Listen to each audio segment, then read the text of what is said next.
सहितं कृष्ण चैतन्य देवं श्री राधा कृष्ण पादं सहगण ललिता श्री विशाखान्वितंश्च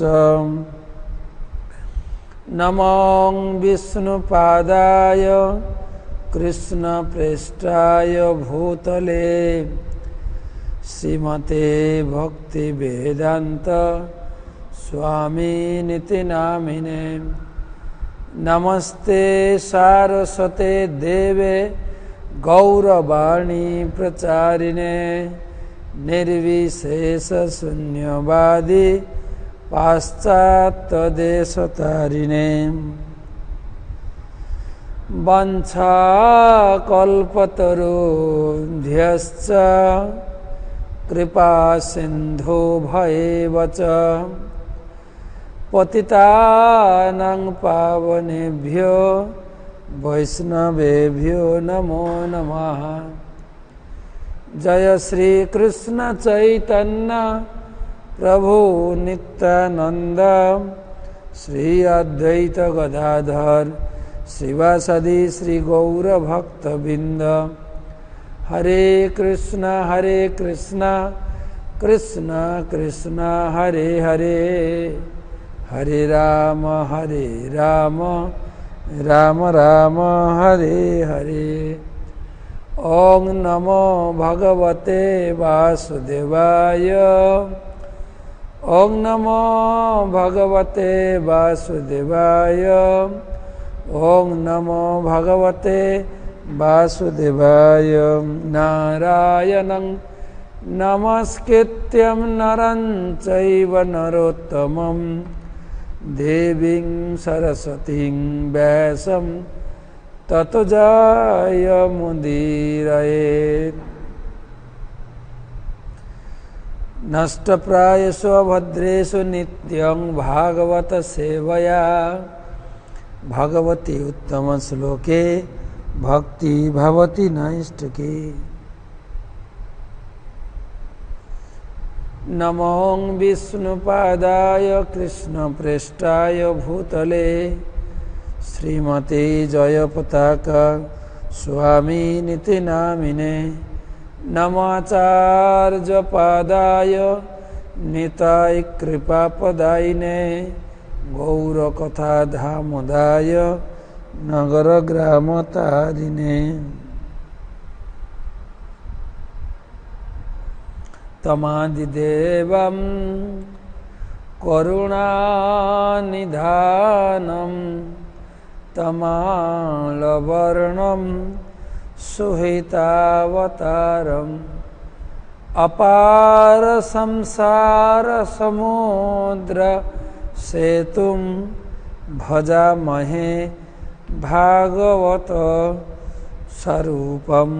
ग्रंथराज श्रीमद्भागवतम प्रथम स्कंद सप्तम अध्याय अंतिम पर्वे 50 श्लोक থেকে আমরা আজকে আলোচনা করব।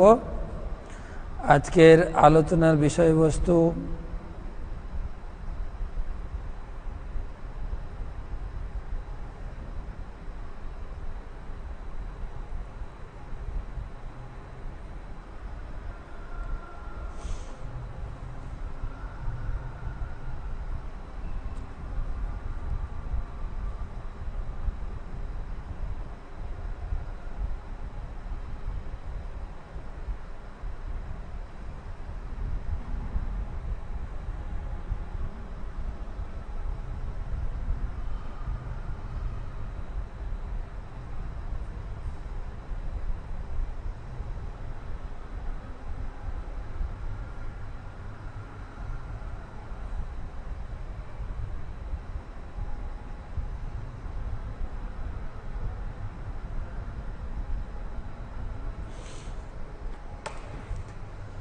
তো ভাগবত মাহাত্ম্য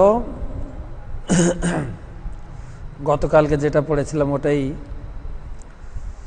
যত্র যত্র ভবেৎ পুণ্য শাস্ত্রং ভাগবতম কলৌ তত্র তত্র সদৈবাহম ভবামি ত্রিদশৈঃ সহ। যত্র যত্র ভবেৎ পুণ্যম শাস্ত্রং ভাগবতম কলৌ তত্র তত্র সদৈবাহম ভবামি ত্রিদশৈঃ।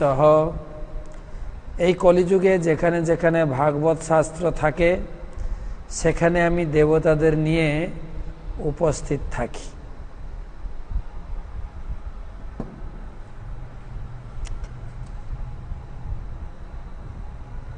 তো সপ্তম অধ্যায়ের অন্তিম পর্বে আমরা উপস্থিত হয়েছি।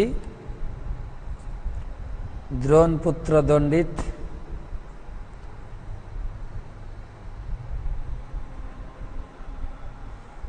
সপ্তম অধ্যায়ে মহাভারতের কিছু অংশ তুলে ধরে এখানে আমরা সুন্দর শিক্ষা আমরা অনুভব করলাম। শোভন চরিত্র, দ্রৌপদী পঞ্চপুত্র হত হয়েছে এবং পুত্র হন্তা সেই অশ্বত্থামাকে অর্জুন রজ্জুবদ্ধ করে এনে দ্রৌপদীর সামনে উপস্থিত করেছেন। দ্রৌপদীর কি বিচার হবে, দ্রৌপদী কি বিচার করবেন, সেটা আমরা গত দুটো ক্লাসে আমরা শিখলাম। দ্রৌপদী 6টি কারণ দর্শন করেছেন এবং নির্ণয় দিয়েছেন যে অশ্বত্থামাকে এই ধরনের অপমান করা, বধ করা, অশ্রদ্ধা করা আমাদের উচিত নয়। গুরুপুত্র হিসাবে তার প্রতি শ্রদ্ধা প্রদর্শন করা এবং পূজা নিবেদন করা উচিত। গতকালকে ফাইনাল 49 শ্লোকে 6টি মূল শিক্ষা, মূল নীতি দ্রৌপদী প্রতিষ্ঠা করেছেন। ধর্মম, ন্যায়, সকরুণম, নির্বলিকম, সমং, মহৎ। 49 শ্লোকে ধর্মম ন্যায়ম সকরুণম নির্বলিকম সমং মহৎ রাজা ধর্মসুতো রাজ্ঞা পত্তনন্দত বচো দ্বিজা।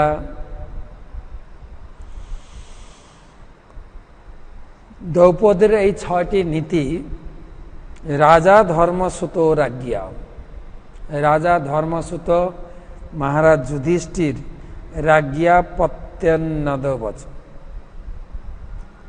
রাজ্ঞা মানে মহারানী দ্রৌপদী স্ত্রী। তার এই নীতিতে যুধিষ্ঠির মহারাজ সহমত প্রকাশ করলেন, কেন তিনি তো ধর্মের নীতি জানেন।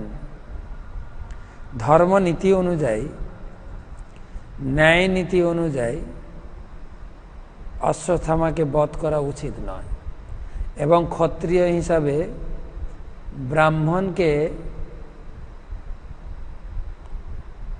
শাস্তি দেওয়া এটাও একটা নীতি বিরুদ্ধ। তো সেই জন্য যুধিষ্ঠির মহারাজ তিনি দ্রৌপদীর এই নীতি কথায় সহমত প্রকাশ করলেন। এখন অন্যান্য অনেক সদস্যবৃন্দ রয়েছেন, মূলত এখানে পঞ্চপাণ্ডব, দ্রৌপদী এবং ভগবান শ্রীকৃষ্ণেরই উক্তি এখানে বিচার্য বিষয়। বাকিদের, কেন দ্রৌপদী হচ্ছেন পঞ্চপুত্রের মাতা আর পঞ্চপাণ্ডব হচ্ছে পঞ্চপুত্রের পিতা, তো তাদের সিদ্ধান্তটাই সিদ্ধান্ত। বাকি কোর্ট কাচারি, উকিল এখানে সেটা প্রদর্শন করা হয়নি। শ্লোক নাম্বার 50। নকুল সহদেবশ্চ যুযুধান ধনঞ্জয় ভগবান দেবকী পুত্র যে চান্নে যাশ্চ যোষিত নকুল সহদেবশ্চ যুযুধান ধনঞ্জয় ভগবান দেবকী পুত্র যে চান্নে যাশ্চ যোষিত। মহারাজ যুধিষ্ঠিরের কনিষ্ঠ দুই ভ্রাতা নকুল সহদেব, সাত্যকী, অর্জুন, পরমেশ্বর ভগবান শ্রীকৃষ্ণ এবং অন্য সমস্ত মহিলারা সকলেই মহারাজের সঙ্গে একমত হলেন। এখানে মোটামুটি একটা বিচার পর্যায়ে পৌঁছে গেছেন। দ্রৌপদীর এই যুক্তিপূর্ণ নীতিগুলি শ্রবণ করে প্রথমে সহমত প্রকাশ করেছেন মহারাজ যুধিষ্ঠির। তার সঙ্গে তার ভাইয়েরা অর্জুন, নকুল, সহদেব, বাকি অন্যান্য মহিলারা এবং সাত্যকীর নামও এখানে আনা হয়েছে, তারা সহমত প্রকাশ করলেন। হ্যাঁ, দ্রৌপদী যে সিদ্ধান্ত তুলে ধরেছেন সেটাই আমাদের করণীয়। গুরুপুত্রকে মুক্ত করে দেওয়া হোক, সসম্মানে শ্রদ্ধা প্রদর্শন করে তাকে বিদায় দেওয়া উচিত। কোনো মতেই তিনাকে হত্যা করা যেতে পারে না। ধর্ম অনুযায়ী, ন্যায় অনুযায়ী সকরুণম নির্বকিল্লিকম সমং মহৎ। এবং শেষ অস্ত্র মহৎ। আমাদের মহত্বতা হচ্ছে আমাদের যে ব্রাহ্মণ কুল আছে, ব্রাহ্মণ কুলের প্রতি আমাদের সবসময় নজর রাখা হোক, যাতে কোনো প্রকারের অবমাননা না হয়।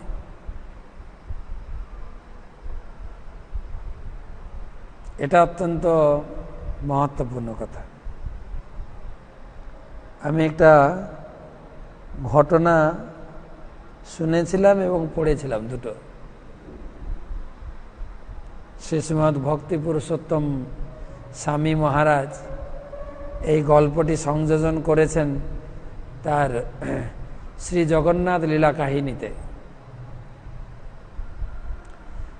জগন্নাথপুরীতে জগন্নাথ মন্দিরের একজন পূজারী ছিলেন তলিছা মহাপাত্র। এই কাহিনী আমি অনেকবার বলেছি। প্রসঙ্গক্রমে নতুন অনেক শ্রোতা ভক্ত রয়েছেন, তারাও শুনবেন। তো তলিছা মহাপাত্র ভগবানের সেবক, ভগবানের পূজারী। তো তিনি খবর পেলেন যে পুরীর রাজা তিনি আসছেন জগন্নাথ দর্শন করতে। রাজা ভগবানের খুবই ভক্ত, আর ভগবানের সামনে এলে রাজা কিছু প্রসাদ প্রার্থনা করেন। বিশেষ করে রাজা ভগবানের মালা খুব পছন্দ করেন, মালা পরতে। তো এখন ভগবানের গলায় তো কোনো মালা নেই, তো রাজা চাইলে আমি কি দেব, এই চিন্তা করতে করতে তার বুদ্ধি এলো তার গলায় একটা মালা ছিল, সে মালাটা পরিয়ে দিয়েছে, জগন্নাথকে পরিয়ে দিয়েছেন। অপেক্ষা করছেন রাজা আসবেন। রাজা এসে জগন্নাথ দর্শন করেছেন, প্রণাম করেছেন, স্তুতি করেছেন। এবারে পূজারীকে প্রার্থনা করছেন, ঠাকুরমশাই ভগবানের কিছু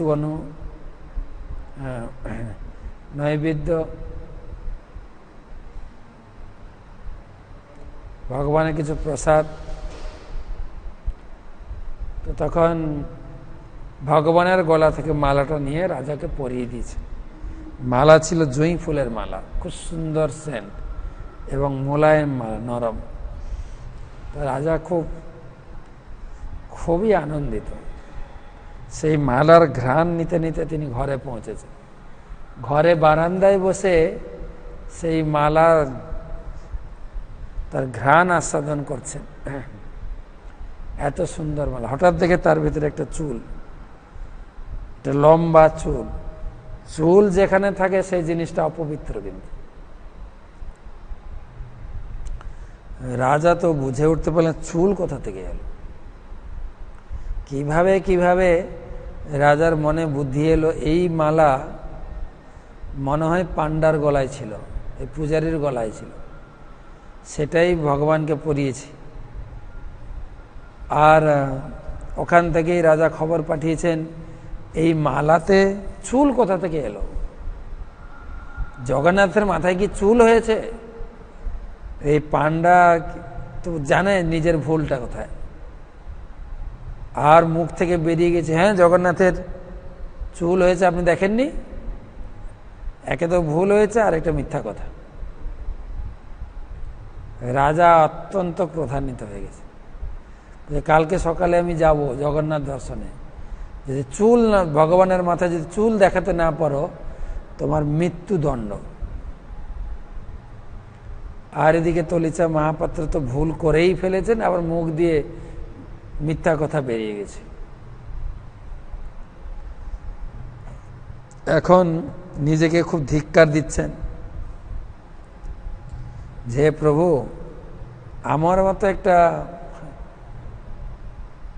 অজ্ঞ মূর্খ অপদার্থ ব্যক্তিকে আপনি আপনার সেবায় নিয়োগ করেছেন, তাও আমি এত বড় একটা ভুল করেছি যে নিজের মালা আপনাকে পরিয়েছি। তারপরে রাজাকে আমি মিথ্যা কথা বলেছি। আমার শাস্তি হচ্ছে কালকে আমার মৃত্যুদণ্ড। রাজা এসে আমাকে মৃত্যুদণ্ড দেবেন, আমার এটা উপযুক্ত শাস্তি। কিন্তু প্রশ্ন হচ্ছে, ক্ষত্রিয় ব্রাহ্মণকে দণ্ডদান করবেন, এই মর্যাদাহানি আমি সহ্য করতে পারবো না। এটা অসম্ভব মেনে নেওয়া। সেই জন্য আমি নিজে আত্মহত্যা করব। রাজার হাতে কেন মরতে যাব? আমি নিজে প্রাণ বিসর্জন করব। হে প্রভু, আমাকে ক্ষমা করে যদি কিছু বিহিত ব্যবস্থা করেন তো ভালো, নাহলে আমি নিজে প্রাণ ত্যাগ করব। ও বাজার থেকে বিষ কিনে এনে রেখেছে, রাত্রে বিষকে প্রাণ ত্যাগ করবেন।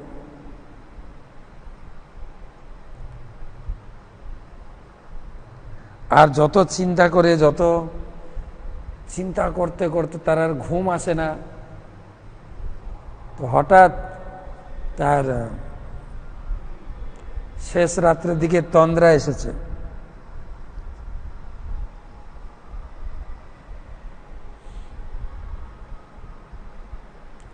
আর ভগবান তার স্বপ্নে এসেছেন। ভগবান এসে বলছেন, মহাপাত্র, আরে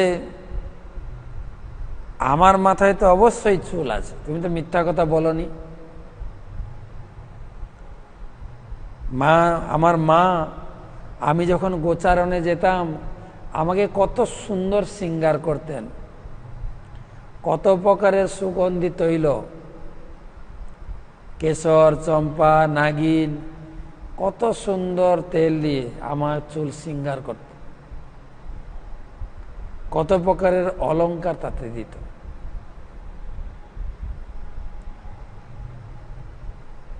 আর আমার মাথায় চুল নাই কি করে হলো? তো তোমাদের মাথায় চুল আছে, আমার মাথায় চুল নেই। তোমরা আমাদের সন্তান, সন্তানের মাথায় চুল আছে আর পিতার মাথায় চুল নেই, এটা কি করে হয়? কালকে গিয়ে দেখবে আমার মাথায় কি সুন্দর চুল আছে। তো এই তো খুব খুশি হয়ে গেছে।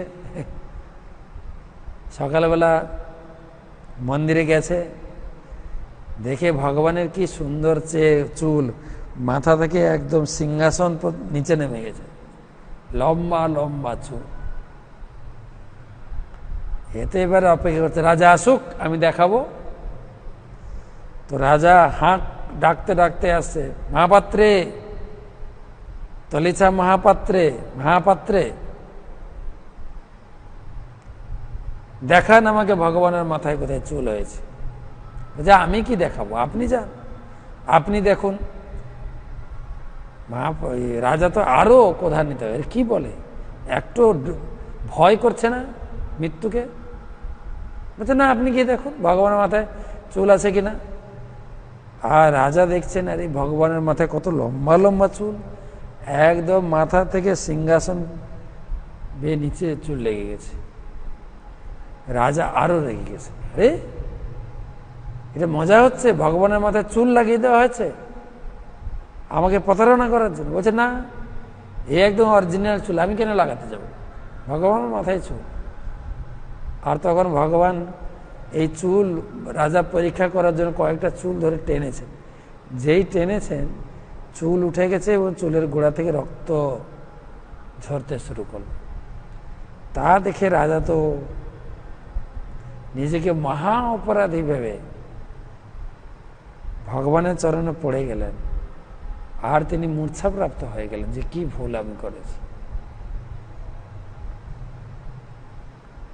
তারপরে রাজাকে শান্ত করে মহাপাত্র তুললেন। রাজাও তখন ভগবান বলছেন, ভগবান কথা বলছেন জগন্নাথ, আচ্ছা মহারাজ, তুমি এবং এই মহাপুত্র দুজনেই আমার পরম ভক্ত।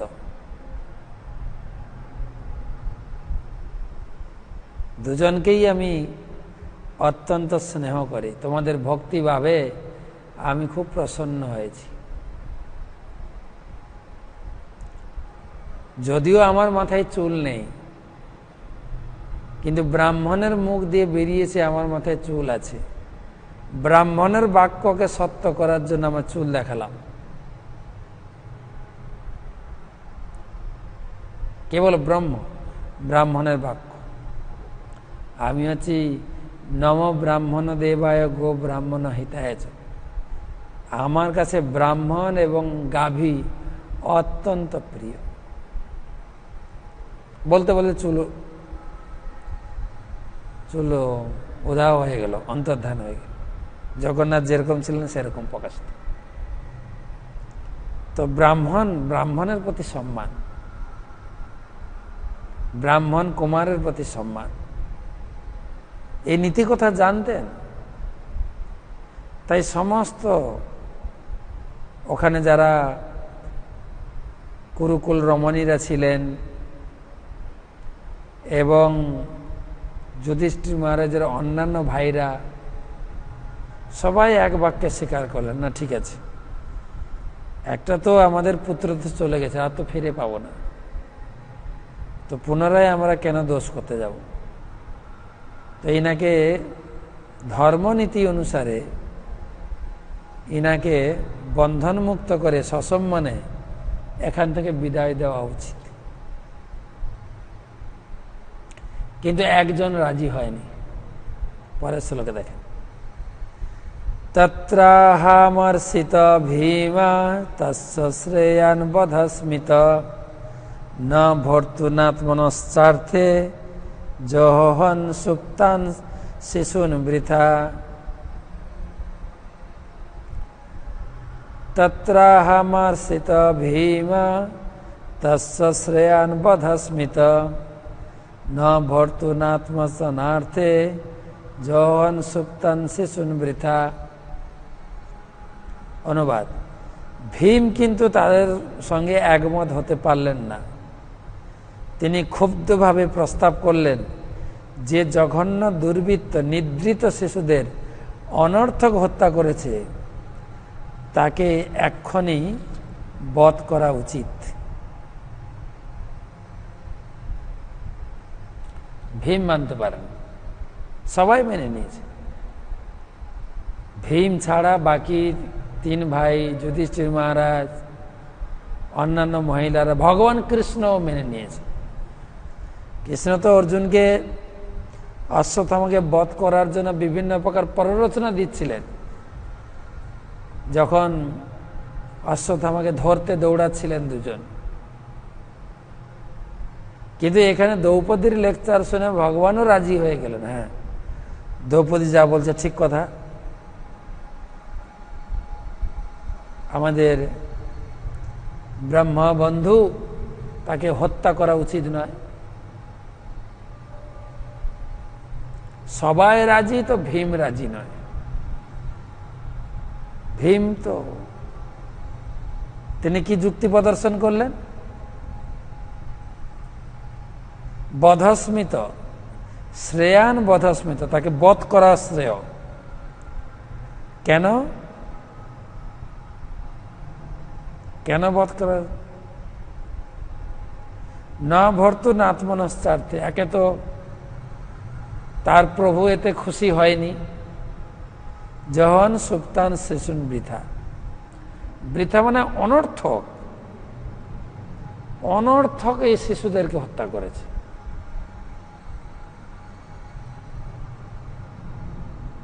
সুপ্তান, ঘুমন্ত শিশুকে।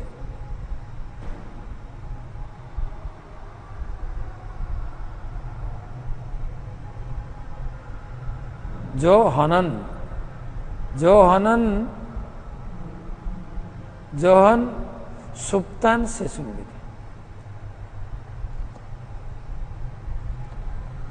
ওর আর কোনো যুক্তি নেই, একে এক্ষুনি মারা উচিত।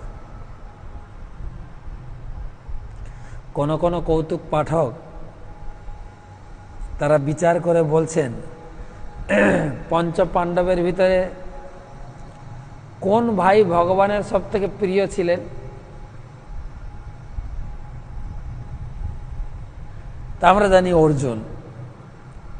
ভগবান তাকে সখা হিসাবে গ্রহণ করেছিলেন। ভগবান নিজে তার রথ চালিয়ে নিয়ে যেছেন। ভগবান নিজে ফুসলে ফাসলে নিজের বোনকে বিয়ে দিয়েছেন। বোনকে গিয়ে টোপ দিতেন, আমার বন্ধুটা তোমাকে লাভ করে, তুমি বিয়ে করতে পারো। হ্যাভি আমার বন্ধুটা, আমি তাকে খুব লাইক করি।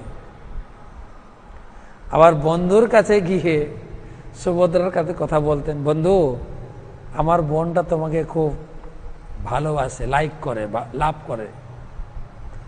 এই করে করে দুজনকে বিয়ে দিয়েছে ভগবান নিজে। যদিও বলরাম চাইছিলেন না, কিন্তু অর্জুন ভগবানের প্রিয়। কিন্তু কোন কোন কৌতুক পাঠক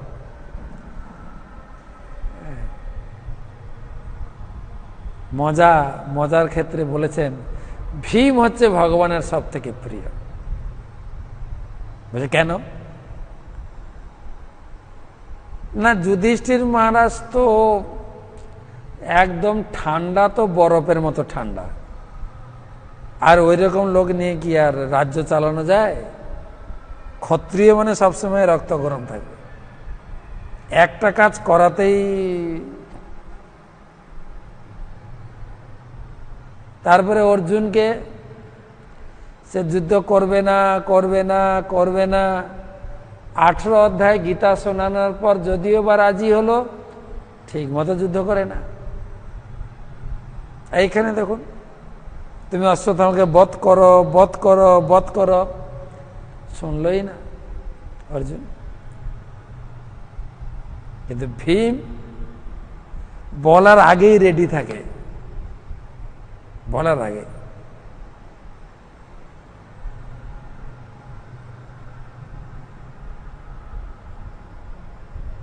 যখন কয়েক জায়গায় কতগুলো ঘটনাতে, যখন 105 ভাই দ্রোণাচার্যের সেই ইউনিভার্সিটিতে তাদের অস্ত্র শিক্ষা কমপ্লিট করলেন, তখন 105 ভাই মানে কৌরবরা 100, এরা 5, 105 ভাই গুরুদেবের কাছে গিয়ে বলেন, গুরু মহারাজ আপনাকে কি গুরু দক্ষিণা দিতে পারি? দক্ষিণা বিনা শিক্ষা অসম্পূর্ণ। তখন গুরুদেব বলেন, হ্যাঁ ঠিক আছে, আমি তোমাদের কাছে দক্ষিণাও নেব, তোমাদের অস্ত্র শিক্ষার পরীক্ষাও নেব। যাও দ্রুপদ রাজাকে বন্দী করে নিয়ে আসো। তো দুটো দল, 100 জনের একটা দল, 5 জন। এরা 5 ভাই বলে আমি যে বিশেষ করে ভীম, আমি যাব। আর ওদিকে 100 ভাই হুড়ের মতো, আমরা যাব। কিন্তু ভীম আকুপাকু করলে হবে কি করে? রিমোট কন্ট্রোল তো দাদার হাতে, শুধু খালি হাত চাপড়া এরকম। আর যখন দাদার দিকে তাকায়, দাদা এত নরম মাথার লোক, দাদার দিকে তাকালে ভীমের মুখটা নিচু হয়েছে। তো যুধিষ্ঠির মহারাজ বললেন, ঠিক আছে তোমরা আগে যাও। 100 ভাইকে আগে পারমিশন দিলেন। তো তারা গিয়ে দ্রুপদ রাজার কাছে হেরে এলো। এবারে ভীম মনে করছে এবারে আমার চান্স হবে।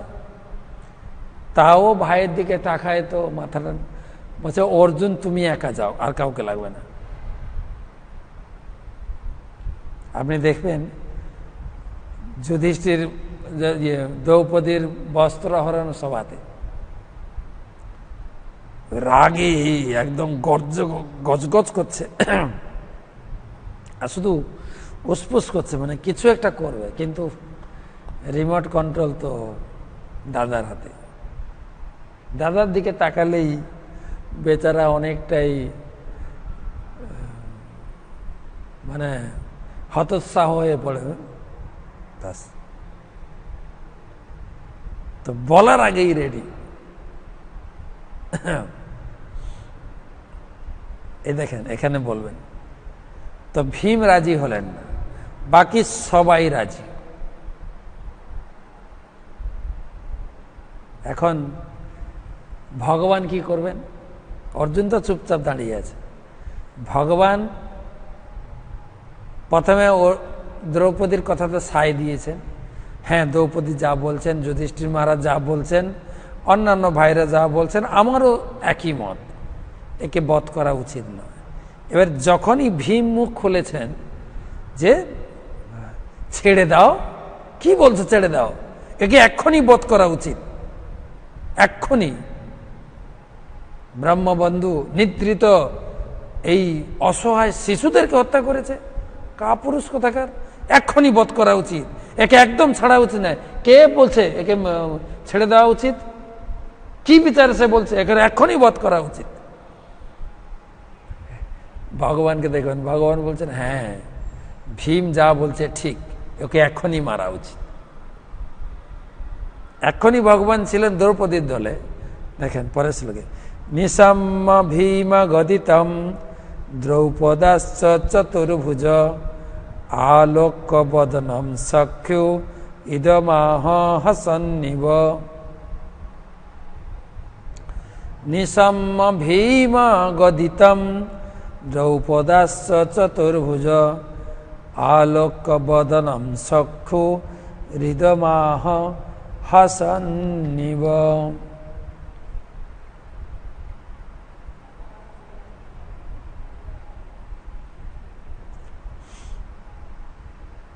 চতুর্ভুজ পরমেশ্বর ভগবান, চতুর্ভুজ বলা হয়েছে।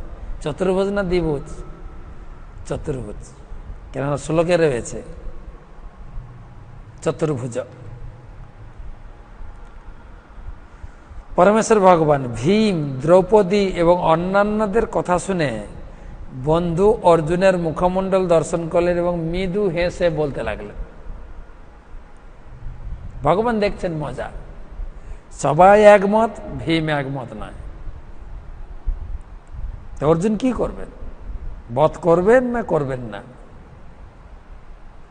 ভীমে একা হলেও আওয়াজ কিন্তু অনেক বড়, কিন্তু এমন আওয়াজ ছেড়েছেন সবার আওয়াজকে ছাপিয়ে গেছে। অর্জুন তো হতবুদ্ধি, কি করবেন? ভগবান তখন ভগবান লেকচার দিচ্ছেন। নিশম্য ভীম গদিতম দ্রৌপদীম চ চতুর্ভুজ। নিশম্য মানে শোনার পরে ভগবান, ভীমের কথা দ্রৌপদীর কথা শোনার পরে ভগবান আলোক্য বদনম সখ্যু, সখ্যু মানে সখা অর্জুনের, অর্জুনের দিকে তাকালেন, অর্জুন তো মন মরা হয়ে গেছেন, কি করবে আর কি করবে না। ইদমাহ বলতে শুরু করলেন, হসন্নিব, হাসতে হাসতে, মুচকি হেসে ভগবান সমাধান দিচ্ছেন অর্জুনের প্রতি কি করা উচিত। শ্রী ভগবানুবাচ ব্রহ্ম বন্ধুর্ন হন্তব্য আততায়ী বধারহন ময়ৈ ভয় মানমাতম পরিপাহ্যনুশাসনম। শ্রী ভগবানুবাচ ব্রহ্ম বন্ধুর্ন হন্তব্য আততায়ী বধারহণঃ ময়ৈব ভয়মানমাতম পরিপাহ্যনুশাসনম। কুরু প্রতিশ্রুতম সত্যম যত্তৎ প্রিয়ম প্রিয়ম চ ভীমসেনস্য পাঞ্চল্যমজ্জমেব চ। কুরুং প্রতিশ্রুতম সত্যম যত্তৎ প্রিয়ম কুরু প্রিয়ম চ ভীমসেনস্য পাঞ্চল্যমহ্যমেব চ।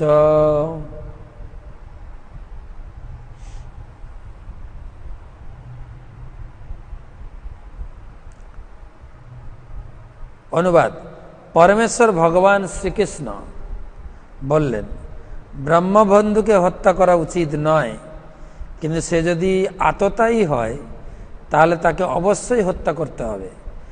এই সমস্ত শাস্ত্রে নির্দেশ দেওয়া হয়েছে। তোমার কর্তব্য হচ্ছে সেই শাস্ত্রের নির্দেশ অনুসরণ করা। তোমার পত্নীর কাছে তোমার প্রতিজ্ঞাও তোমাকে রক্ষা করতে হবে।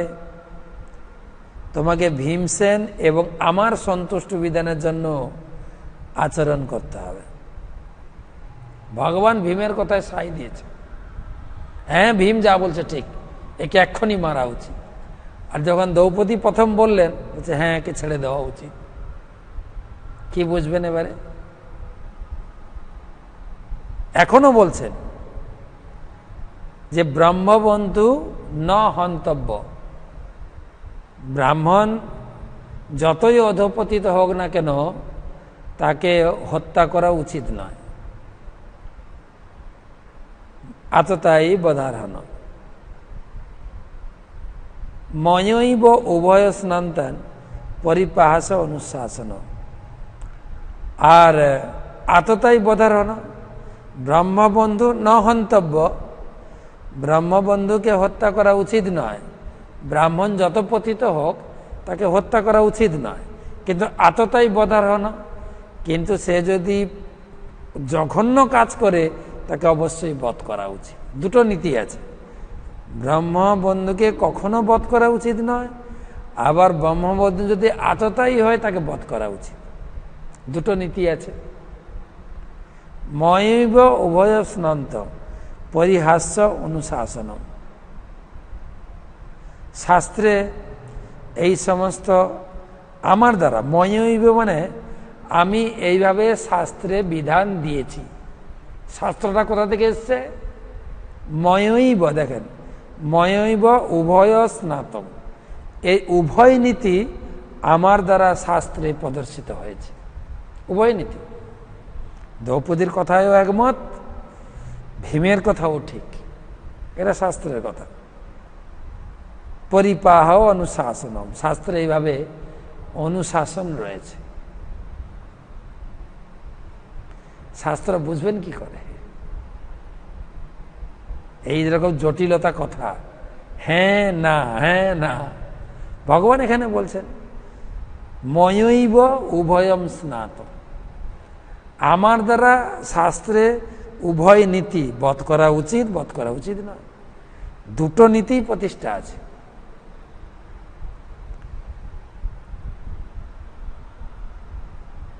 তো কি করা উচিত?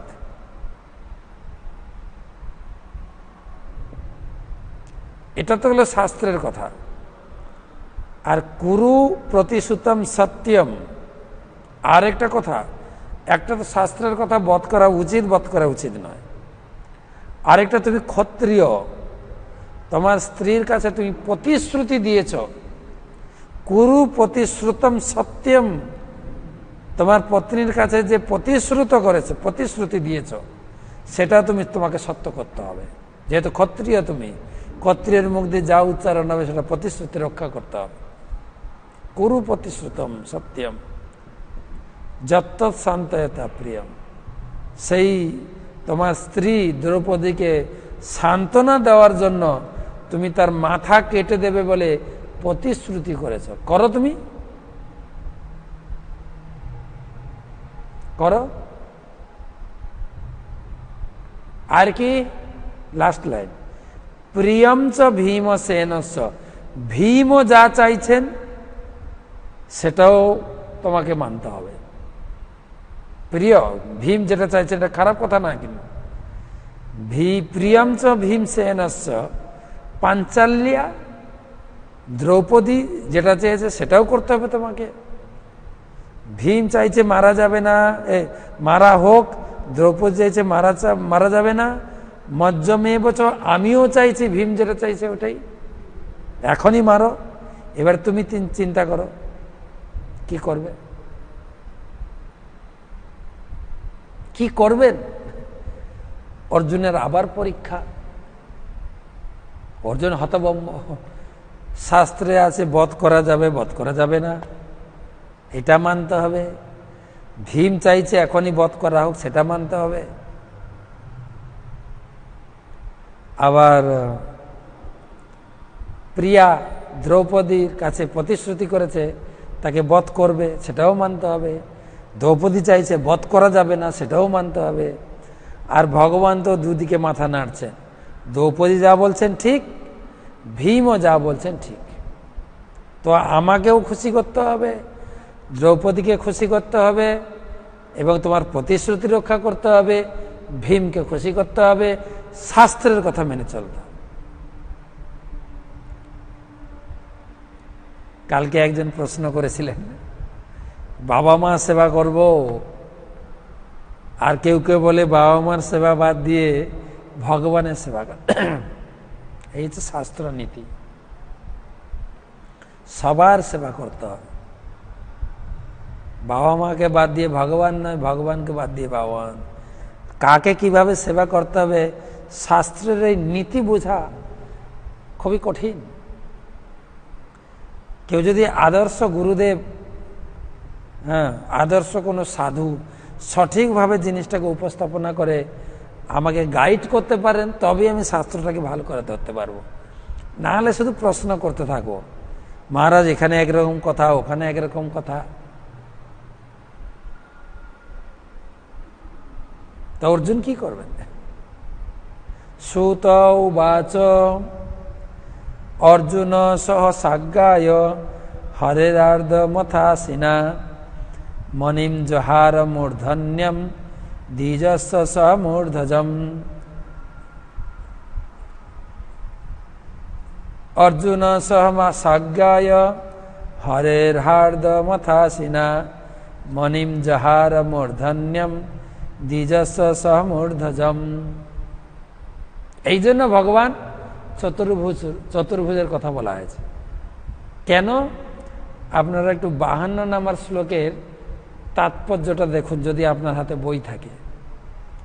শ্রীকৃষ্ণ দ্বিভুজ, তাহলে এখানে যে কেন তাকে চতুর্ভুজ সম্বোধন করা হলো তা শ্রীধর স্বামী বিশ্লেষণ করেছেন। শ্রীধর স্বামী একজন পণ্ডিত ব্যক্তি, তিনি এই ভাগবতমের কিছু এইরকম দ্বিধাদ্বন্দ্ব কথাগুলো পরিষ্কার করেছেন। ভীম ও দ্রৌপদী অশ্বত্থামাকে বধ করার সম্পর্কে সম্পূর্ণ ভিন্ন মত পোষণ করেছিলেন। ভীম চেয়েছিলেন তাকে তৎক্ষণাৎ বধ করা হোক, দ্রৌপদী তার প্রাণ রক্ষা করতে চেয়েছিলেন। আমরা সহজেই অনুমান করতে পারি যে ভীম যখন তাকে বধ করতে উদ্যত হয়েছিলেন তখন দ্রৌপদী কিভাবে তাকে বাধা দিচ্ছিলেন। তাদের উভয়কে নিরস্ত করার জন্য ভগবান তার অপর দুটি অস্ত্র প্রকাশ করেছিলেন। প্রকৃতপক্ষে শ্রীকৃষ্ণ দ্বিভুজ, কিন্তু তার নারায়ণ রূপে তিনি চতুর্ভুজ প্রকাশ করেন। নারায়ণ রূপে তিনি তার ভক্ত সহ বৈকুণ্ঠে বিরাজ করেন, কিন্তু তার আদি রূপ শ্রীকৃষ্ণ রূপে তিনি কৃষ্ণলোকে বিরাজ করেন, যা চিদাকাশের বৈকুণ্ঠ লোক থেকে অনেক অনেক ঊর্ধ্বে অবস্থিত। তাই শ্রীকৃষ্ণকে যদি চতুর্ভুজ বলে সম্বোধন করা হয়, তা দ্বিরুক্তি নয়, বিরুদ্ধোক্তি নয়। যদি প্রয়োজন হয় তাহলে শত শত হস্ত প্রদর্শন করতে পারেন। তার বিশ্বরূপ যা তিনি অর্জুনকে দেখিয়েছিলেন, তাই যিনি শত সহস্র হস্ত প্রদর্শন করতে পারেন, তার কাছে এই 4টি হস্ত প্রদর্শন করার কোনো ব্যাপার না।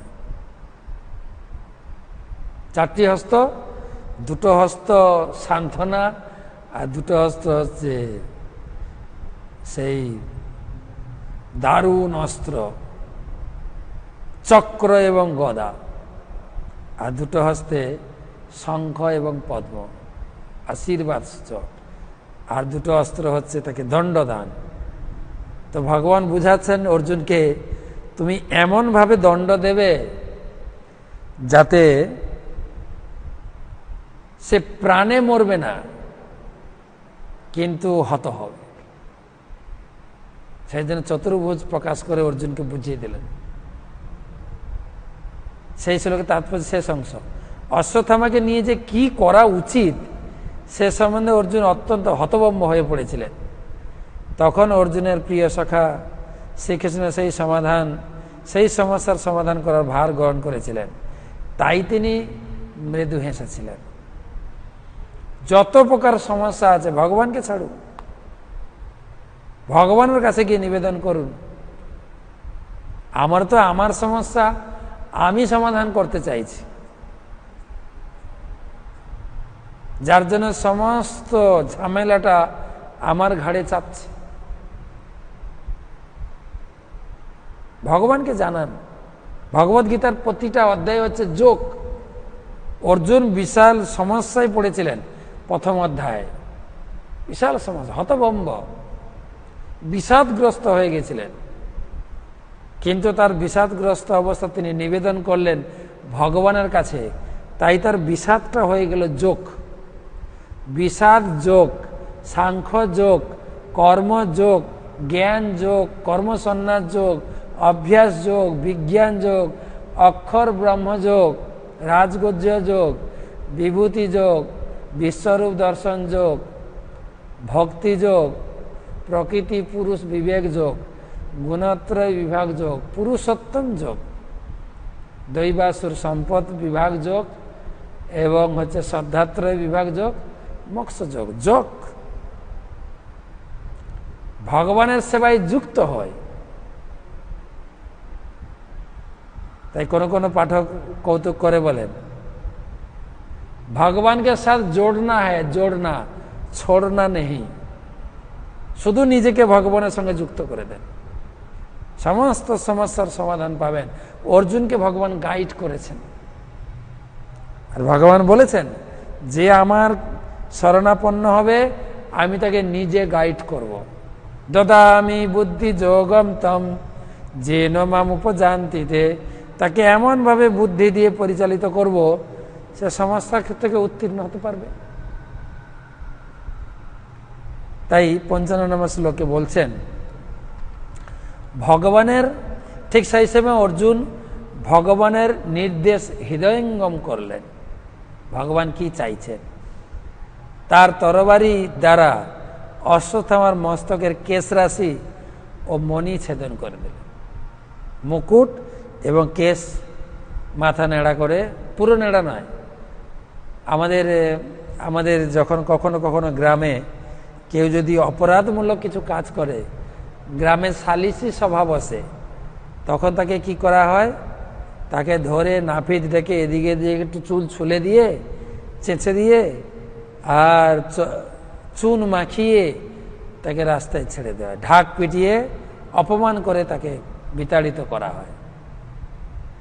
তো তাকে সেইভাবে করা হল।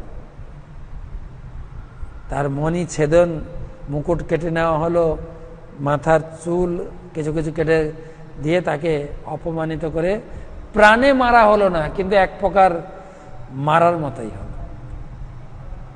ওখান থেকে সভা থেকে তাকে বহিষ্কৃত করা হলো। প্রভুপাদ লিখেছেন বিভিন্ন মানুষের পরস্পর বিরোধী ওই 55 শ্লোকের তাৎপর্য পালন করা অসম্ভব, তাই অর্জুন তার সূক্ষ্ম বুদ্ধির দ্বারা তার মীমাংসা করার কথা বিবেচনা করলেন এবং তিনি অশ্বত্থামার মাথার মণি কেটে নিলেন তার মস্তক ছেদন করার মতোই, অথচ তার ফলে তার প্রাণ রক্ষা হলো। এখানে অশ্বত্থামাকে দ্বিজ বলে বর্ণনা করা হয়েছে। অবশ্যই সে ছিল দ্বিজ, কিন্তু উচ্চ পদ থেকে অধঃপতিত হয়েছিল, তাই তাকে যথাযথভাবে দণ্ডদান করা হয়েছিল।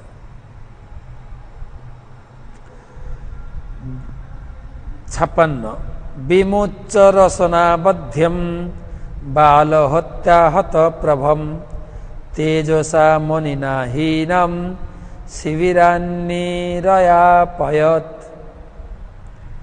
বিমুচ্চ রসনাবধ্যম বালহত্যাহত প্রভম তেজসা মনিনা হীনম শিবিরান্নিরয়াপয়ত। অনুবাদ,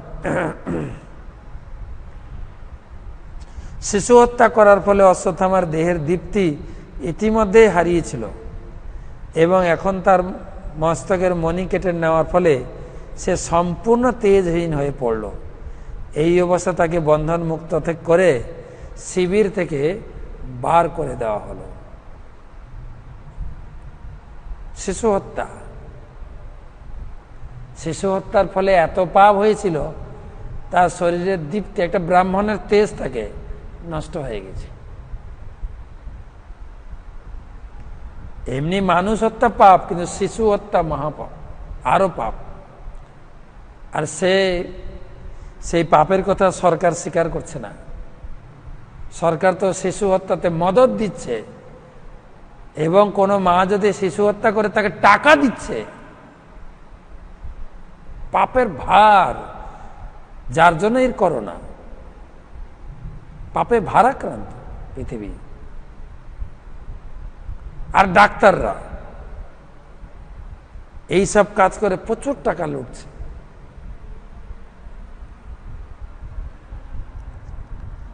তো শিশু হত্যাতে অশ্বত্থামা এমনি তেজহীন হয়ে গেছিল, আর তারপরে এইসব মাথা নেড়া মুকুট খেটে নেওয়া, এতে একদম দীপ্তিহীন পড়ে গেল। সেই অবস্থা তাকে বন্ধন খুলে ওখান থেকে সভা থেকে বহিষ্কার করা হলো।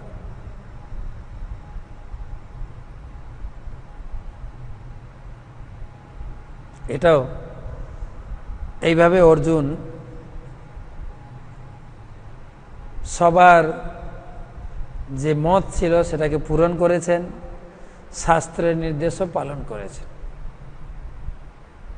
এইভাবে শাস্ত্র নির্দেশ পালন করতে হয়। বপনম দ্রবিণাদানম স্থানা নির্যাপনম তথা এষ হি ব্রহ্মবন্ধূনাম বধো নান্যস্তি দৈহিকঃ। বপনম দ্রবিণাদানম স্থানা নির্যাপনম তথা এষ হি ব্রহ্মবন্ধূনাম বধো নান্যস্তি দৈহিকঃ। মস্তক মুন্ডন করা, সম্পদ থেকে বহিষ্কৃত করা, বাসস্থান থেকে বহিষ্কার করে দেওয়া ব্রহ্মবন্ধুর উপযুক্ত শাস্তি। দৈহিকভাবে তাকে হত্যা করার নির্দেশ শাস্ত্রে নেই। অর্জুন যেটা করেছিলেন শাস্ত্রের নির্দেশ মেনে মস্তক মুন্ডন করে দেওয়া, সম্পদ থেকে বঞ্চিত করা, বাসস্থান থেকে বহিষ্কার করা, এগুলো ব্রাহ্মণ অধমের শাস্তি, কিন্তু প্রাণে মারা যায় না।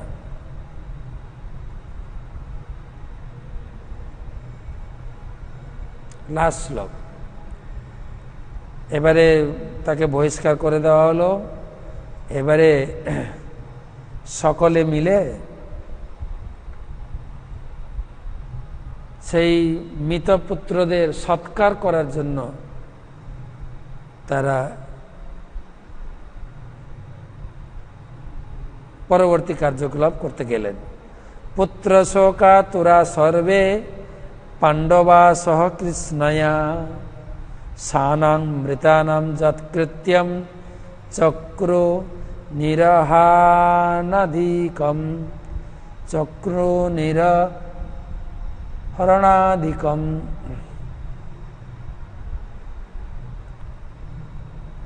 পুত্র শোকাতুরা সর্বে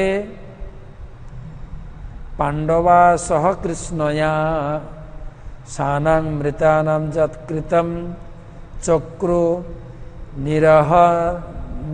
নিরহরণ আদিকম।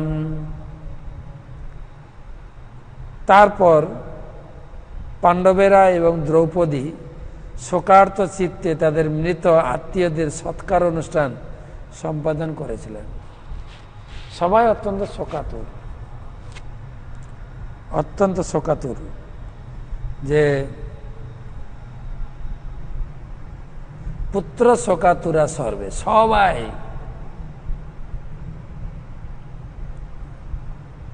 পঞ্চপাণ্ডব তো ছিলই, প্লাস মা দ্রৌপদী, সবাই সর্বে পাণ্ডবা সহ কৃষ্ণায়, কৃষ্ণায় মানে দ্রৌপদী, সবাই শোকাতুর।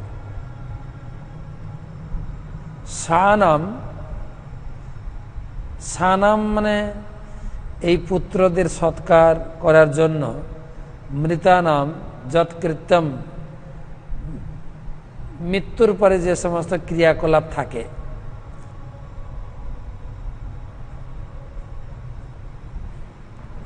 শ্রাদ্ধ, শান্তি, তর্পণ, এ সমস্ত ক্রিয়া। আদিকম মানে অনেক কাজ।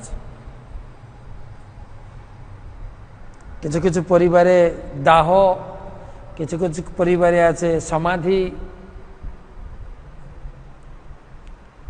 তারপরে শ্রাদ্ধাদি কার্য, তর্পণ কার্য, দান কার্য, মৃত ব্যক্তিদের উদ্দেশ্যে দান করতে হয়, এসব শাস্ত্রে বিধান রয়েছে তাদের মঙ্গলের জন্য।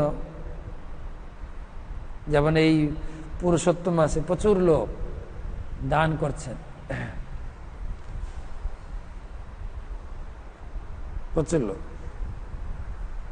অনেকে লিখছেন দেখলাম, আমার দাদু মারা গেছেন, দাদুর সদ্গতির জন্য আমি কিছু গীতা দান করতে চাই, আমার বাবা মারা গেছেন, আমার আত্মীয় মারা গেছেন। দান কার্য, তর্পণ কার্য, শ্রাদ্ধাদি কার্য, সেই জন্য আদিকম যেগুলো আমাদের করতে হয় সেইগুলো করার জন্য তারা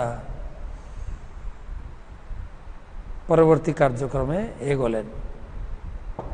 এর পরের অধ্যায়ে এইভাবে এখান থেকে লিঙ্ক হবে, তারা গঙ্গায় যাবেন, এক একজনের নাম করে তার উদ্দেশ্যে জল অর্পণ করবেন, তর্পণ করবেন।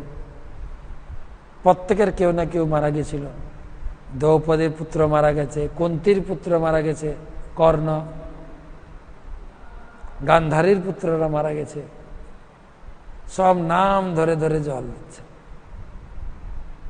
আর সেই গঙ্গার তীরে মহা হাহাকার কান্না, হাহাকার, হাউ হাউ করে সবাই কান্না করছে আর জল দিচ্ছে। আর সেখানে ধৌম ঋষি, ব্যাস ঋষি সান্ত্বনা দিচ্ছে। ভগবানও পঞ্চপাণ্ডবদের সঙ্গে পড়ে ভগবানও কান্না করছে, কেন তার ভাগনা মারা গেছে, নিজের ভাগনা। সুভদ্রা কান্না করছেন, দ্রৌপদী কান্না করছেন, ভগবান নিজে কান্না করছেন আর সবাইকে সান্ত্বনা দিচ্ছে। বিধির বিধান কি করা যাবে, ব্যাসদেব সান্ত্বনা দিচ্ছেন, ধৌম ঋষি সান্ত্বনা দিচ্ছেন। তো কালকে আলোচনা করব। তো এই অধ্যায় সমাপ্ত হলো। দ্রোণপুত্র দণ্ডিত নামক শ্রীমদ্ ভাগবতের প্রথম স্কন্ধের সপ্তম অধ্যায়ে ভক্তিবেদ তাৎপর্য। আমাদের সুত গোস্বামীর মেন টার্গেট হচ্ছে পরীক্ষিতের জন্ম, পরীক্ষিতকে জন্ম করাবেন। কিন্তু তার আগে কিছু ভূমিকা স্বরূপ ঘটনা তুলে ধরছেন, কি পরিস্থিতিতে পরীক্ষিতের জন্ম হয়েছিল। একে তো ছেড়ে দেওয়া হলো, দ্রৌপদী অশ্বত্থামাকে করুণার বশে, শ্রদ্ধার বশে ন্যায়ের বসে, ধর্মের বসে তাকে ক্ষমা করে দিলেন। কিন্তু এ কৃতঘ্ন ব্যক্তি আবার আরেকটা সন্তান, যে উত্তরার গর্ভে রয়েছে কৌরব বংশের শেষ সন্তান, তাকে মারার জন্য আবার উঠে পড়ে লাগবে। সেই বর্ণনা এই 8ম অধ্যায়ে আসবে। তো লাগাতার এটা করতে করতে তারপরে পরীক্ষিতের জন্ম হবে আপনার 12 অধ্যায়, সময় লাগবে। তো সেন কন্টিনিউ শ্রবণ করুন। আপনারা ভাগবতম রেখেছেন, ভাগবতম আমার সাথে সাথে আপনারা পড়বেন। তো কালকে নতুন অধ্যায় শুরু হবে। কয়েকটা প্রশ্ন নেব।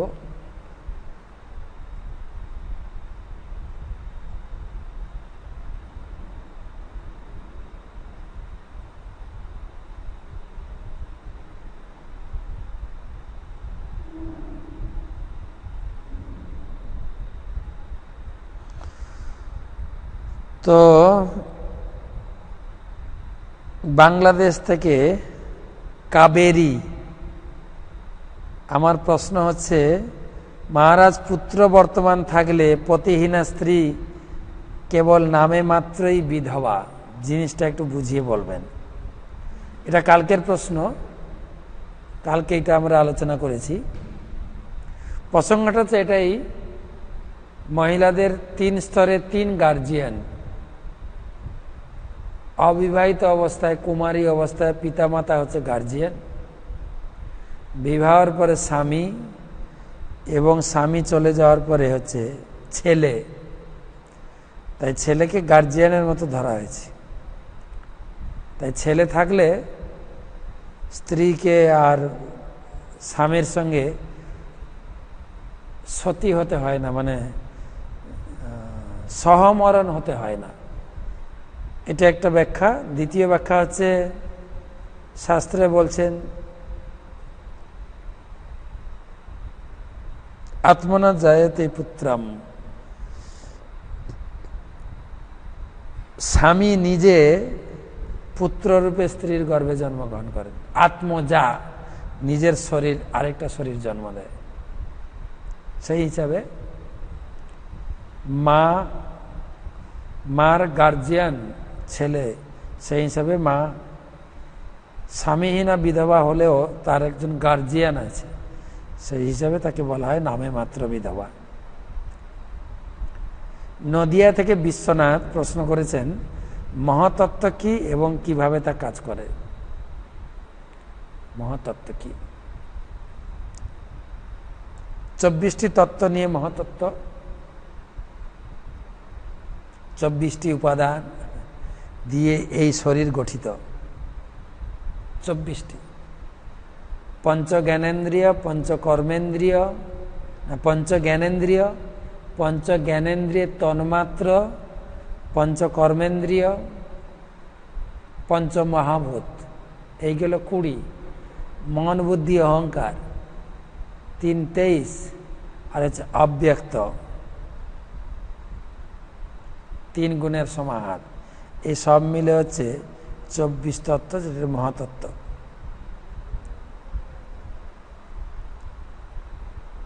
আমি আসাম রামকৃষ্ণনগর থেকে করবীনাথ বলছি। মহারাজ, আমার প্রশ্ন হলো, মহারানী দ্রৌপদী পঞ্চস্বামী কেন পেলেন? তিনি পূর্বকল্পে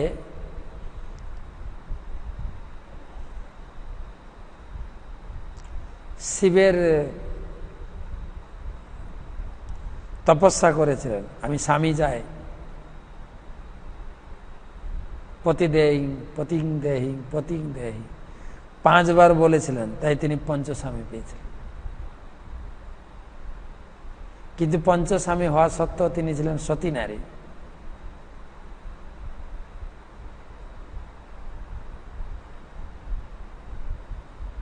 ব্যস্তে বেশে বিয়ে দিয়েছিলেন, অনেক বড় বর্ণনা আছে।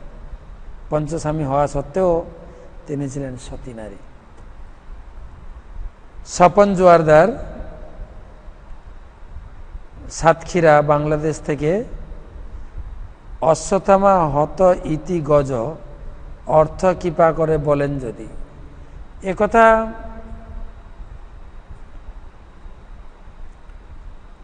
ভগবান যুদ্ধক্ষেত্রে একটি ট্রিক্স ইউজ করেছিলেন। দ্রোণাচার্যকে বধ করা অত্যন্ত অসম্ভব ছিল, তাই দ্রোণাচার্যের কাছে একটা উপমামূলক কথা তুলে দিয়েছেন যে অশ্বত্থামা মারা গেছে। এইটা শুনে দ্রোণাচার্য যেন ভেঙে পড়ে, আর অর্জুন যেন তখনই তাকে বধ করে। কিন্তু অশ্বত্থামা মারা গেছে এই সূচনাটা তো মিথ্যা কথা, কিন্তু এটা এমনভাবে বলতে হবে যেন ও সত্য বলে প্রতিভাত হয়। তাই ভগবান যুধিষ্ঠিরকে দিয়ে বলাতে চেয়েছিলেন। যুধিষ্ঠির যেহেতু মিথ্যা কথা বলেন না, তাই যুধিষ্ঠির এটা বলতে সহমত হননি। তাই ভগবান তার মুখ দিয়ে বলাবেন এটা করতে গিয়ে একটা অশ্বত্থামা নামে একটা হাতি ছিল, হাতিকে বধ করলেন। দিয়ে যুধিষ্ঠির মহারাজকে বললেন, মহারাজ আপনি ঘোষণা করুন অশ্বত্থামা হত ইতি গজ। অশ্বত্থামা নামে একটা হাতি, গজ মানে হাতি, অশ্বত্থামা নামে একটা হাতি মারা গেছে। তো এটা তো মিথ্যা কথা নয়, এটা সত্যি কথা, এটা বলুন। তাই যুধিষ্ঠির মহারাজ ঘোষণা দিচ্ছেন অশ্বত্থামা হত, আর ইতি গজ যখন বলতে যাবেন বলছেন তখন ভগবান জোরে শঙ্খ বাজিয়ে দিয়েছেন। তো ইতি গজ কথাটা দ্রোণাচার্য শুনতে পাননি, তাই দ্রোণাচার্য ভাবলেন যে আমার ছেলে মারা গেছে। আর এটা শুনেই দ্রোণাচার্য ভেঙে পড়লেন, আর অর্জুন তৎক্ষণাৎ তাকে বধ করলেন। এটা আবার বলবেন ভগবান নিজে এরকম অন্যায় করলেন কেন? চাণক্য পণ্ডিতের নীতি আছে কিন্তু, যে যেরকম সতের সঙ্গে সতের আচরণ, শঠের সঙ্গে শঠের আচরণ। ইনারাই প্রথমে অন্যায় করেছেন। যখন যুদ্ধ শুরু হবে তখন যুদ্ধের জন্য চুক্তি বা এগ্রিমেন্ট হয়েছিল যে মহারথীর সঙ্গে মহারথী, রথীর সঙ্গে রথী, অশ্বারোহীর সঙ্গে অশ্বারোহী, পদাতিকের সঙ্গে পদাতিক যুদ্ধ করবে, বা একজনের সঙ্গে একজন, বা নিরস্ত্র অবস্থায় নিচেষ্ট অবস্থায় যেন যুদ্ধ না হয়। অনেক নিয়ম নীতি খসড়া লিখে উভয় প্রকাশ সই করেছেন। কিন্তু প্রথমেই অভিমন্যু এমনভাবে বীর বিক্রমের যুদ্ধ করছিলেন, একজন রথী তাকে পরাস্ত করতে পারছিলেন না। দুর্যোধন তখন ঘোষণা দিয়েছিলেন 7 রথী মিলে আক্রমণ করো, আর তার সেই প্রতিশোধ ভগবান সেই 7 রথীকে একজনকে এইভাবে অন্যায় করে বধ করেছেন। তো অন্যায়ের প্রতিশোধ হচ্ছে অন্যায়। লাস্ট প্রশ্ন, হুগলি থেকে মধুসূদন। আমার প্রশ্ন হলো, আমার পুত্র সন্তান নেই, আমরা কৃষ্ণ গোপালকে পুত্র রূপে পেয়েছি, আমার মেয়ে ভাই রূপে রাখি বন্ধন করে ফোঁটা দেয়, এটা কি উচিত? পুত্র যদি মানতে চান মা যশোদার ভাব নিয়ে পূজা করতে হবে। ভক্তি রসামৃত সিন্ধুতে আছে যে আপনি মা যশোদার বা আপনি বাবা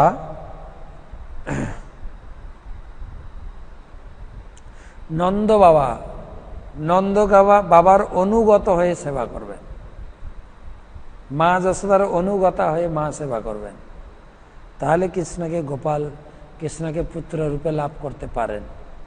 শুধু গোপাল আমার পুত্র সেরকম করা হয় না। অত্যন্ত ভক্তি শ্রদ্ধা, মা যশোদা কিভাবে গোপালের সেবা করেছিলেন, নন্দ বাবা কিভাবে গোপালকে ভালোবাসতেন, শাস্ত্র পড়ুন।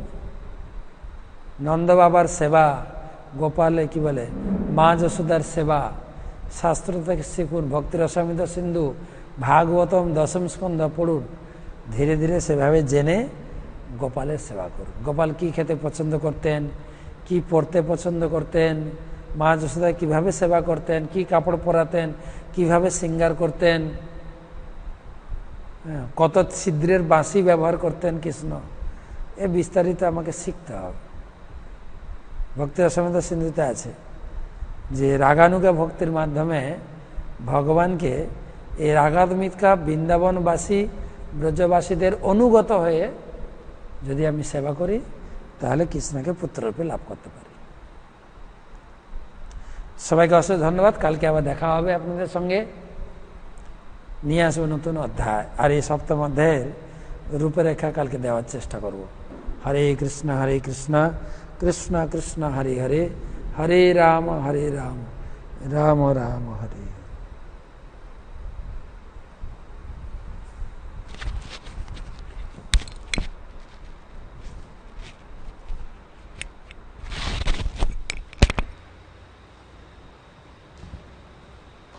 ক্লাস আছে, এখনই গিয়ে শুরু করতে হবে।